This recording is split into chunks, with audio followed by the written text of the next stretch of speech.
So what can FEMA do? Well, I'll tell you what we are doing. I talked about science as part of our credibility too. So a lot of times after disasters, we send in a mitigation assessment team, as do folks like the Weather Service too, to learn. What do we learn? What did we learn from these disasters? How can we help inform recovery, and how can we, did our codes work? Should we changing things? So we had teams sent across 4 states gathering this forensic information before it perished, because it's perishable data. So that's one thing we did.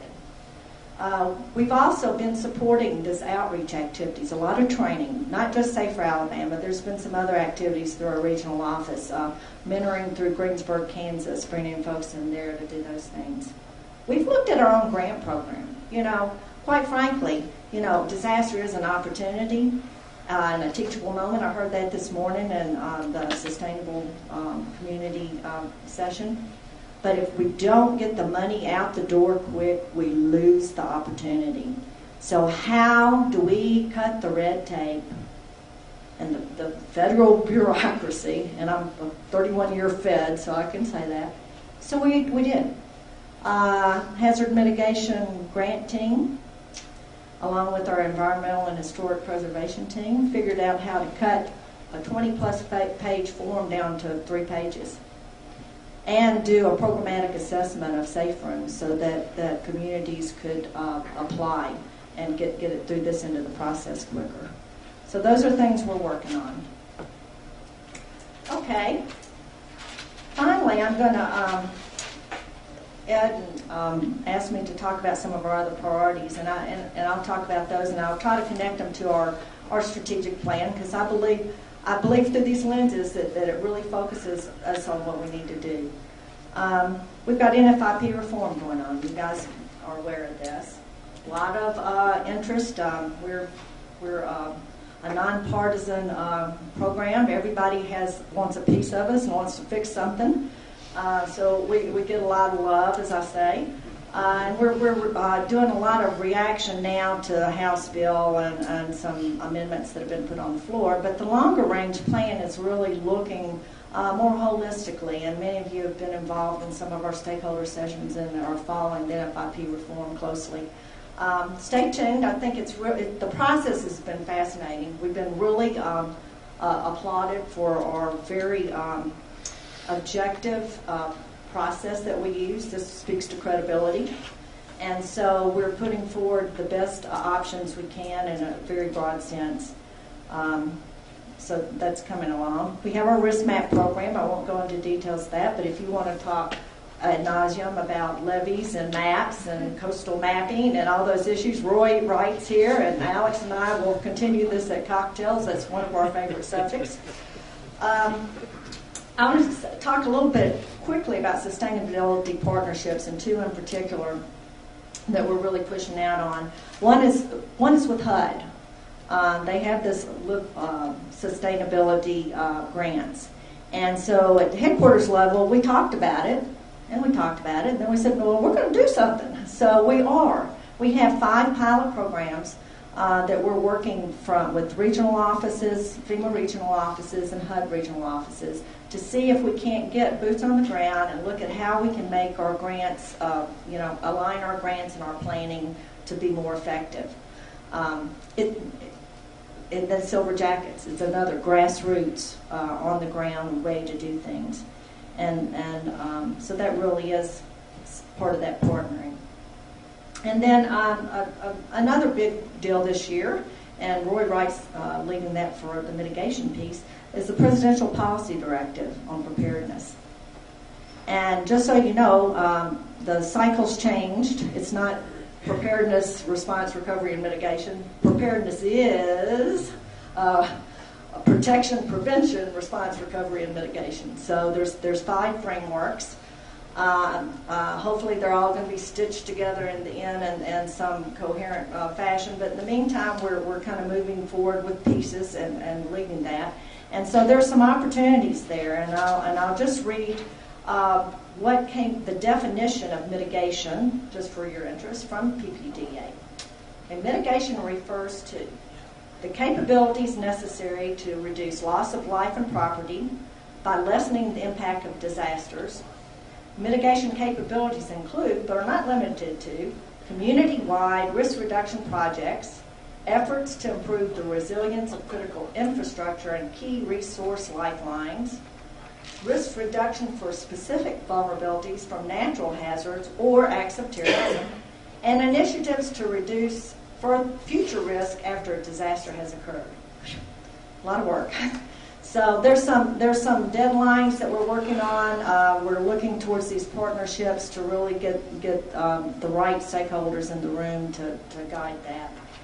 So stay tuned for that, and Cocktails and Roy later can answer more questions. So I'm going to tell another story. This is a story of flooding. Honestly, I think it's a success story. This is the Mississippi River flooding this year. The floods were, some would say in some places, bigger than the 27 flood, bigger than the 37 flood, bigger than the 93 flood. A lot of nothing happened, folks. Not much happened. And I don't take that away from those that were impacted. But considering the magnitude of the flood, a lot of things went right. And you have to ask yourself why. You know, was it all the mitigation measures we've put in since 1993? I think that contributed. Was it the fabulous operation by the Corps, and kudos to General Walsh and the whole team. It was operated as a system the way that the system was designed to operate. And it was no small feat.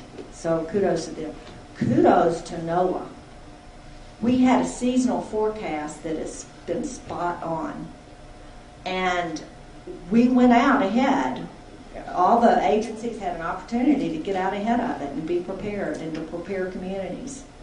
Of course, we're the villain for going out in the community and saying you should buy insurance, and because then it looks like we're just closing the debt on the, our insurance program.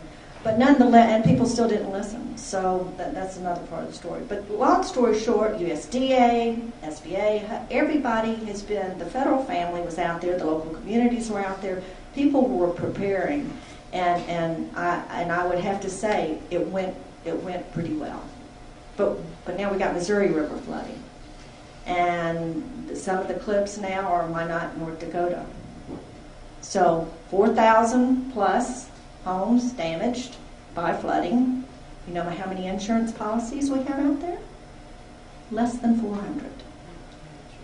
And so in 2000 we remapped because there was a new flood protection works that provided the 100-year flood protection. And people decided they didn't need flood insurance anymore because they weren't in the special flood hazard area. So they dropped their insurance. So, folks, this is where I need the Leslies and the communicators out there. And so why didn't it work? And that question was actually asked this morning in the sustainability session. And here's my three things, I think. So what's going wrong here? Well, first of all, I think everybody's in denial. No one wants to believe that their house is going to flood. You know, I use my own brother as an example. Lives on the Wolf River Basin in Memphis, Tennessee. You half a mile to the top bank of the Wolf River. He rides his bike along it every day, exercising or fishing in the little pond upstream. I said, Martin, you have flood insurance? I asked him that a year. No, yeah. He calls me while the river's rising, and he's seen water, across the street in his neighbor's backyard, and is now freaking out. I said, you got flood insurance, don't you? Well, no. And so I don't know if he bought it or not. I said, you may as well buy it now, you'll have it till next year, but I would kind of bet he doesn't have it. So we're denial. We just don't think it's going to happen to us. We just don't believe that anything bad can happen to us. 1 minute warning. Okay. Come close. Second one is a false sense of security. So we build this fabulous infrastructure, and for those of us that build it and operate it and maintain it, we know there's a residual risk behind it. Yet we want to believe that the federal government or whoever's maintaining that levee is taking care of us. So we just believe it's going to work, so we don't prepare. And then I think this goes back to the enhancing credibility piece. We're not a trusted source of information. Like I said, we go out and we try to sell flood insurance, and it's, FEMA's just trying to, balance their debt, or there's some reason they don't want to believe us, and I'm not sure why. That's why a third party telling our message is always a better one. So in closing, I think that's why these partnerships are great. I applaud you as the mighty mitigators, and I think we have some opportunity in the Mitigation Alliance that's been formed. And I always say that it's really the Tom Sawyer approach, and that is that it takes everybody to paint the mitigation fence. And so I'm looking to all of you to help us do that and continue the good things you do. And I will stop there. Thank you.